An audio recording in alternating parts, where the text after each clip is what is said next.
काशी के पुण्य धरती के आप सब पुण्यात्मा लोगन के प्रणाम हो। सावन महीना चल रहा है, ऐसे में बाबा के चरणों में आने का मन हर किसी को करता है। लेकिन जब बाबा की नगरी के लोगों से रूबरू होने का मौका मिला है तो ऐसा लगता है कि आज मेरे लिए एक दर्शन करने का सौभाग्य प्राप्त हुआ है। सबसे पहले तो आप सभी को भगवान भोलेनाथ के इस प्रिय महीने की बहुत बहुत शुभकामनाएं। ये भगवान भोलेनाथ के ही आशीर्वाद है कि कोरोना के इस संकट काल में भी हमारी काशी उम्मीद से भरी हुई है, उत्साह से भरी हुई है। ये सही है कि लोग बाबा विश्वनाथ धाम इन दिनों नहीं जा पा रहे और वो भी सावन में न जा पाना, तो आपकी पीड़ा मैं समझ सकता हूं। ये भी सही है कि मानस मंदिर हो, दुर्गा कुंड हो, संकट मोचन में सावन का मेला, सब कुछ स्थगित हो गया है, नहीं लग पा रहा है। लेकिन ये भी सही है कि इस अभूतपूर्व संकट के समय में और मेरी काशी, हमारी काशी ने इस अभूतपूर्व संकट का डटकर मुकाबला किया है। आज का ये कार्यक्रम भी तो इसी की एक कड़ी है। कितनी ही बड़ी आपदा क्यों न हो, किसी को काशी के लोगों की जीवटता का कोई मुकाबला नहीं कर सकता। जो शहर दुनिया को गति देता हो, उसको सामने कोरोना क्या चीज है, ये आपने दिखा दिया है। मुझे बताया गया है कि कोरोना के अब काशी की जो विशेषताएं हैं, इस कोरोना के कारण काशी में चाय की अड़ियां वो भी सुनी हो गई हैं, तो अब डिजिटल अड़ी शुरू हो गई है। अलग अलग क्षेत्र की विभूतियों ने अड़ी परंपरा को तो जीवंत किया है।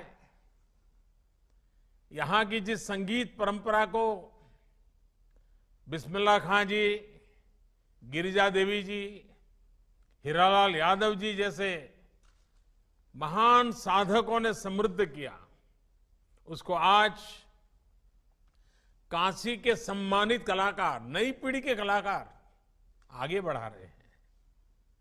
इस तरह के अनेक काम पिछले 3-4 महीने में काशी में निरंतर हुए हैं। इस दौरान भी मैं लगातार योगी जी से संपर्क में रहता था, सरकार के अलग अलग लोगों से संपर्क में रहता था। काशी से जो खबरें मेरे पास आती थी उसमें क्या करना, क्या नहीं करना, लगातार सबसे बात करता था।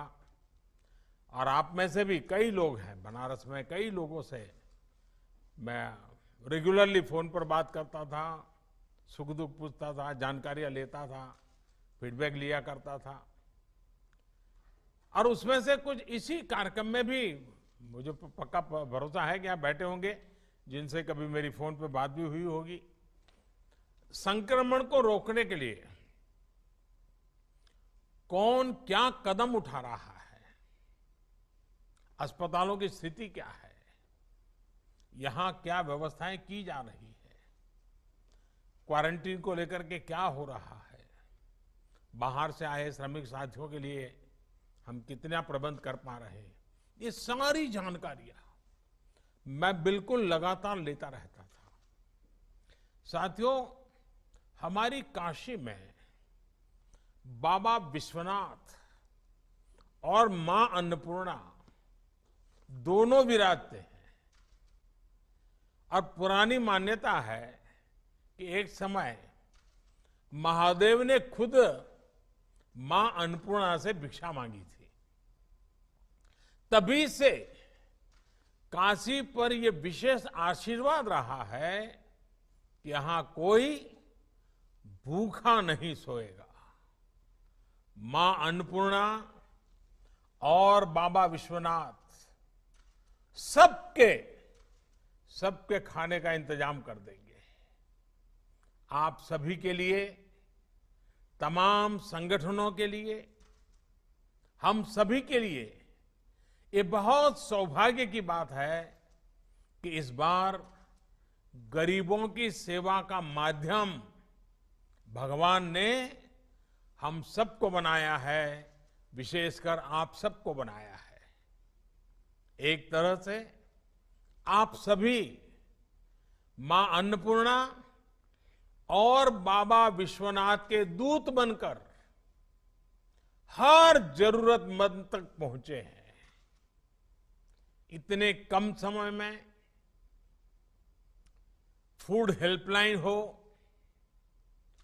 कम्युनिटी किचन का व्यापक नेटवर्क तैयार करना, हेल्पलाइन विकसित करना, डेटा साइंस की आधुनिक विज्ञान टेक्नोलॉजी की मदद लेना, वाराणसी स्मार्ट सिटी के कंट्रोल एवं कमांड सेंटर का इस सेवा के काम में भरपूर इस्तेमाल करना, यानी हर स्तर पर सभी ने गरीबों की मदद के लिए पूरी क्षमता से काम किया।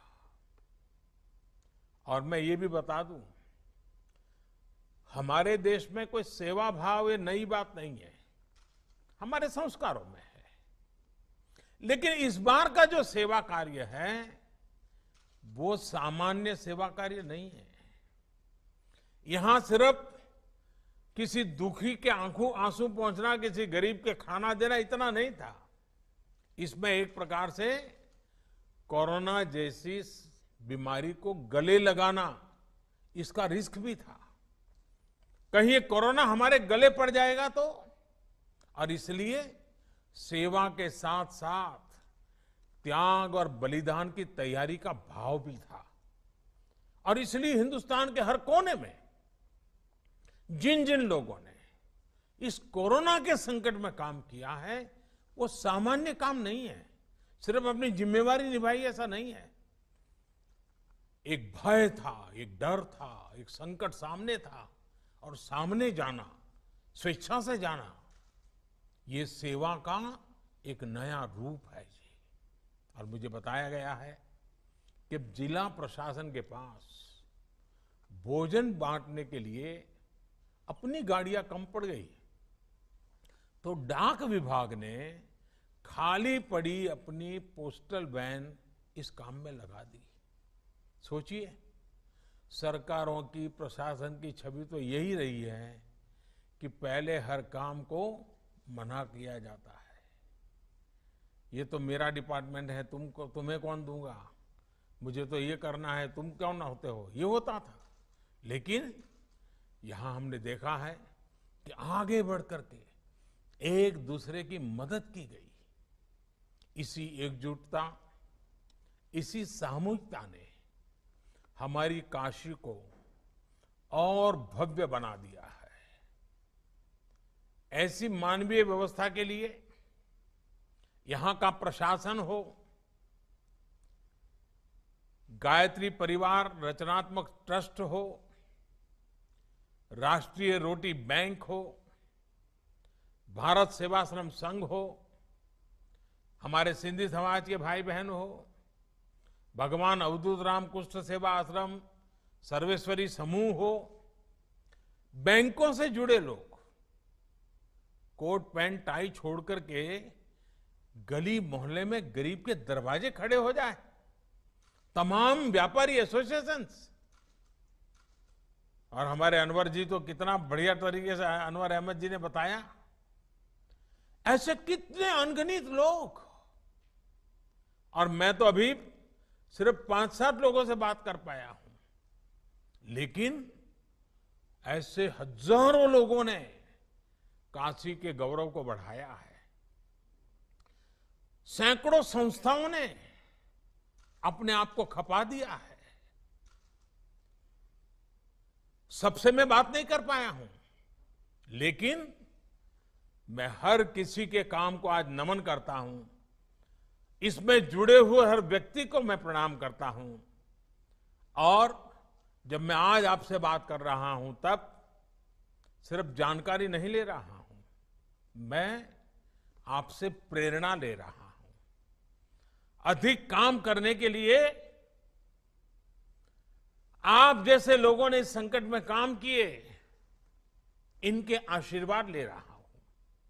और मेरी प्रार्थना है कि बाबा और मां अन्नपूर्णा में आपको और सामर्थ्य दे और शक्ति दे। साथियों, कोरोना के इस संकट काल ने दुनिया के सोचने, समझने, कामकाज करने, खाने पीने, सबके तौर तरीके पूरी तरह से बदल दिए हैं। और जिस प्रकार से आपने सेवा की, और सेवा का समाज जीवन पे बड़ा प्रभाव होता है। मैं बचपन में सुना करता था कि एक सोनार, उसको छोटा मोटा अपने घर में सोनार के नाते वो अपने घर में काम करते थे, और कुछ परिवारों के लिए सोने की चीजें बनाना वगैरह अपना चलता था। लेकिन उस महाशय की एक आदत थी, वे बाजार से दातून खरीदते थे। सुबह में, हम पहले के जमाने में आज ब्रश उपयोग करते, पहले दातून करते थे। और वो अस्पताल में जाकर के वो जो मरीज होता था, उसके जो रिश्तेदार होते थे, उतनी संख्या गिन करके हर दिन शाम को उनको दातून दे करके आते थे। यही काम करते थे और दिन भर अपना सोनार का काम करते थे। आप हैरान हो जाएंगे, एक सोनार के रूप में अपने काम के साथ ये दातून लोगों को मदद करने का उन्होंने छोटा सा अपने आदत बना थी। उस पूरे इलाके में उनकी इतनी छवि थी, उनके सेवा भाव की इतनी चर्चा थी कि सोने का काम कराने के लिए लोग कहते, अरे भाई ये तो सेवा भावी है, उन्हीं के यहां सोने का काम करवाएंगे। यानी करते थे वो सेवा, लेकिन अपने आप उनकी एक विश्वसनीयता बनी थी। उनके अपने के सोने के काम को हर परिवार के वो विश्वस्त व्यक्ति बन चुके थे। यानी हमारा समाज ऐसा है, सेवा भाव को सिर्फ कुछ पाया, कुछ मिला, उतने से नहीं, उससे भी बहुत अधिक भाव से देखता है। और जो सेवा लेता है वो भी मन में ठान लेता है कि जब मौका मिलेगा वो भी किसी की मदद करेगा। ये चक्र चलता रहता है और यही तो समाज को प्रेरणा देता है। आपने सुना होगा 100 साल पहले ऐसी ही भयानक महामारी हुई थी। अब 100 साल के बाद ये हुई है। और कहते हैं कि तब भारत में इतनी जनसंख्या नहीं थी, कम लोग थे, लेकिन उस समय भी उस महामारी में दुनिया में जो सबसे ज्यादा लोग मर गए, उनमें से हमारा हिंदुस्तान भी था। करोड़ों लोग मर गए थे। और इसलिए जब इस बार महामारी आई तो सारी दुनिया भारत का नाम लेते ही उनको डर लगता था। उनको लगता था भाई 100 साल पहले भारत के कारण इतनी बड़ी बर्बादी हुई थी, भारत में इतने लोग मर गए थे, और आज भारत की इतनी आबादी है, इतनी चुनौतियां हैं। बड़े बड़े एक्सपर्ट ये कह रहे थे और भारत पर सवाल खड़ा करने लगे थे कि इस बार भी हालत बिगड़ जाएगा। लेकिन क्या स्थिति बने, आपने देखा होगा 23-24 करोड़ की आबादी वाले हमारा उत्तर प्रदेश और उसके लिए तो लोगों को ढेर सारी शंका कुशंकाएं भी थी कि ये कैसे बचेगा। कोई कहता था कि यूपी में गरीबी बहुत है, यहाँ बाहर काम करने गए श्रमिक कामगार साथी बहुत है, वो 2 गज की दूरी का पालन कैसे कर पाएंगे, वो कोरोना से नहीं तो भूख से मर जाएंगे। लेकिन आपके सहयोग ने, उत्तर प्रदेश के लोगों के परिश्रम ने, पराक्रम ने सारी आशंकाओं को ध्वस्त कर दिया। साथियों, ब्राजील जैसे बड़े देश में जिसकी आबादी करीब 24 करोड़ है, वहां यानी उत्तर प्रदेश जितना ही बड़ा है, वहां कोरोना से 65,000 से ज्यादा लोगों की दुखद मृत्यु हुई है। 65,000। लेकिन उतनी ही आबादी वाले हमारे यूपी में करीब करीब 800 लोगों की मृत्यु कोरोना से हुई है। यानी यूपी में कोरोना से हजारों जिंदगियां जिसकी मरने की संभावना दिखाई जाती थी, उसको बचाई गई है, बचा लिया गया है। आज स्थिति ये है कि उत्तर प्रदेश ने न सिर्फ संक्रमण की गति को काबू में किया हुआ है, बल्कि जिन्हें कोरोना हुआ है वो भी तेजी से रिकवर हो रहे, ठीक हो रहे हैं। और इसकी बहुत बड़ी वजह आप जैसे अनेक महानुभावों की जागरूकता, सेवा भाव, सक्रियता, आप जैसे सामाजिक, धार्मिक और परोपकारी संगठनों का ये जो सेवा भाव है, आपका ये जो संकल्प है, आपके संस्कार है, जिसने इस कठिन समय से कठिन दौर में समाज के हर व्यक्ति को कोरोना के खिलाफ लड़ाई लड़ने की ताकत दी है, बहुत बड़ी मदद की है। साथियों, हम तो काशीवासी हैं और कबीरदास जी ने कहा है, सेवक फल मांगे नहीं, सेव करे दिन रात। सेवा करने वाला सेवा का फल नहीं मांगता, दिन रात निस्वार्थ भाव से सेवा करता है।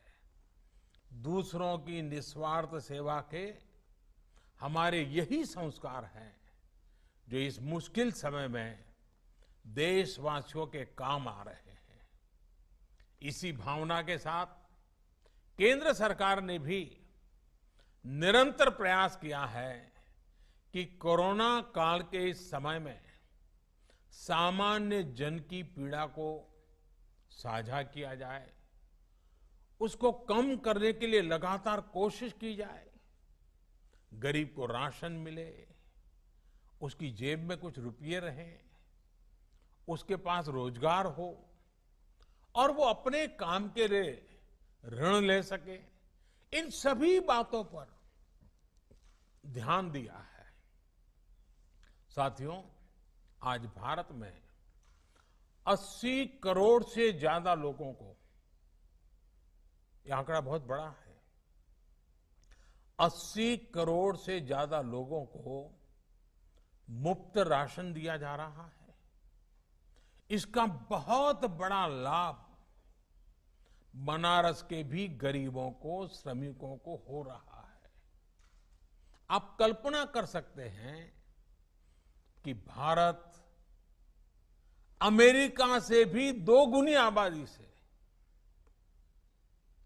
यानी अमेरिका की जो टोटल जनसंख्या है उससे डबल लोगों को एक पैसा लिए बिना उनका भरण पोषण कर रहा है। और अब तो इस योजना को नवंबर अंत तक, यानी दीपावली और छठ पूजा यानी 30 नवंबर तक इसको बढ़ा दिया गया है। हमारी कोशिश यही है कि किसी गरीब को त्योहारों के समय में खाने पीने की कमी ना हो। खाने के साथ साथ लॉकडाउन के कारण गरीब को खाना पकाने के लिए ईंधन की दिक्कत ना हो, इसके लिए उज्ज्वला योजना के लाभार्थियों को पिछले 3 महीने से मुफ्त गैस सिलेंडर दिया जा रहा है। साथियों, गरीबों के जनधन खाते में हजारों करोड़ रुपए जमा कराना हो या फिर गरीबों के, श्रमिकों के रोजगार की चिंता, छोटे उद्योगों को, रेहड़ी ठेला लगाने वालों को आसान ऋण उपलब्ध कराना हो या खेती, पशुपालन, मछली पालन और दूसरे कामों के लिए ऐतिहासिक फैसले, और सरकार ने लगातार काम किया है। कुछ दिन पहले ही 20,000 करोड़ रुपए की मत्स्य संपदा योजना को भी मंजूरी दी गई है। इसका लाभ भी इस क्षेत्र के मछली पालकों को होगा। इसके अलावा यहां यूपी में कुछ दिन पहले ही रोजगार और स्वरोजगार के लिए एक और विशेष अभियान चलाया गया है। इसके तहत हमारे जो हस्तशिल्पी हैं, बुनकर हैं, दूसरे कारीगर हैं या फिर दूसरे राज्यों से जो भी श्रमिक साथी गांव लौटे हैं, ऐसे लाखों कामगारों के लिए रोजगार की व्यवस्था की गई है।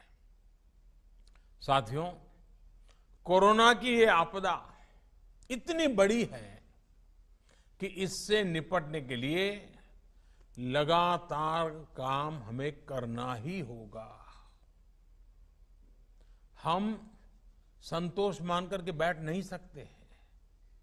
हमारे बुनकर भाई बहन हो, नाव चलाने वाले हमारे साथी हो, व्यापारी, कारोबारी हो, सभी को मैं आश्वस्त करना चाहता हूं कि हमारा निरंतर प्रयास है कि सभी को कम से कम दिक्कत हो और बनारस भी आगे बढ़ता ही रहे। मैंने कुछ दिन पहले ही बनारस के विकास कार्यों को लेकर प्रशासन से, शहर के हमारे विधायकों से भी टेक्नोलॉजी के माध्यम से लंबी मुलाकात की थी, बहुत डिटेल में बातचीत की थी। एक एक चीज को मैंने टेक्नोलॉजी और ड्रोन की पद्धति से मॉनिटर किया था। इसमें सड़कों, बिजली, पानी हो, ऐसे तमाम प्रोजेक्ट के साथ साथ बाबा विश्वनाथ धाम प्रोजेक्ट की स्थिति को लेकर भी विस्तृत जानकारी मुझे दी गई थी। मैंने आवश्यक सूचनाएं भी दी थी। कुछ रुकावटें थी, होती है तो उसको दूर करने के लिए जहां जहां कहना था वहां भी कहा था। इस समय काशी में ही लगभग 8,000 करोड़ रुपए के अलग अलग प्रोजेक्ट्स पर काम तेजी से चल रहा है। 8,000 करोड़ रुपयों के काम यानी अनेक लोगों को रोजी रोटी मिलती है। जब स्थितियां सामान्य होगी तो काशी में पुरानी रौनक भी उतनी ही तेजी से लौटेगी। इसके लिए हमें अभी से तैयारी भी करनी है और इसलिए ही टूरिज्म से जुड़े सभी प्रोजेक्ट्स जैसे cruise tourism, light and sound show, Dashashwamedh Ghat, उसका पुनरुद्धार, गंगा आरती के लिए ऑडियो वीडियो स्क्रीन लगाने का काम, घाटों पर और भी व्यवस्था प्रबंधन का काम, ऐसे हर प्रोजेक्ट को तेजी से पूरा करने पर ध्यान दिया जा रहा है।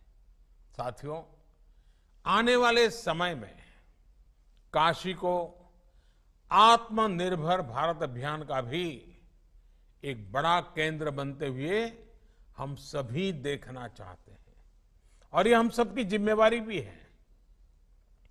सरकार के हाल के फैसलों के बाद यहां की साड़ियां, यहां के दूसरे हस्तशिल्प के लिए, यहां के डेयरी, मत्स्य पालन और मधुमक्खी पालन के व्यवसाय के लिए नई संभावनाओं के द्वार खुलेंगे।